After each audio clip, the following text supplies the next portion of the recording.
भारत शासन अधिनियम 1858 ईस्वी की विशेषताओं को हम लोग इस ट्रिक्स के माध्यम से बहुत आसानी से याद रख सकते हैं। ट्रिक है, क्राउन के मंत्री 15% द्वारा सीधा नियंत्रण में लिया। क्राउन के मंत्री 15% द्वारा सीधा नियंत्रण में लिया। मुगल के बीडीबीसी को समाप्त कर सचिव नियुक्त किया और वायसराय कहलाया। हम लोगों को पहले इस ट्रिक को याद रख लेना। क्राउन के मंत्री 15% द्वारा सीधा नियंत्रण में लिया, मुगल के बीडीबीसी को समाप्त कर सचिव नियुक्त किया और वायसराय कहलाया। तो पहला वर्ड हम लोग देखते हैं क्राउन।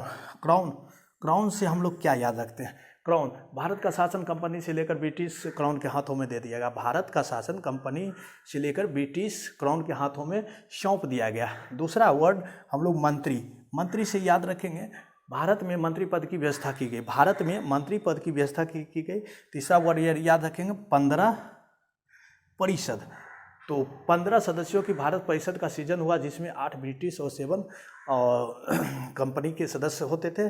और चौथा वर्ड हम लोग याद रखेंगे सीधा नियंत्रण। सीधा नियंत्रण से हम लोगों को यह याद रहेगा कि भारतीय मामलों में ब्रिटिश संसद का सीधा नियंत्रण स्थापित हो गया।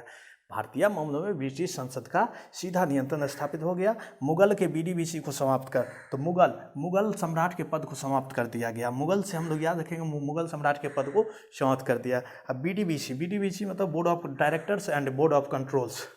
तो इस अधिनियम के द्वारा बोर्ड ऑफ डायरेक्टर्स और बोर्ड ऑफ कंट्रोल को समाप्त कर दिया गया। अगला वर्ड हम लोग याद रखेंगे सचिव की नियुक्ति। भारत में शासन संचालन के लिए ब्रिटिश मंत्रिमंडल में एक सदस्य के रूप में भारत के राज्य सचिव की नियुक्ति की गई। भारत के राज्य सचिव की नियुक्ति की गई।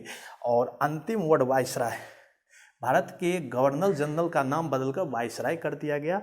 अंतिम गवर्नर जनरल और प्रथम वायसराय लॉर्ड कैनिंग।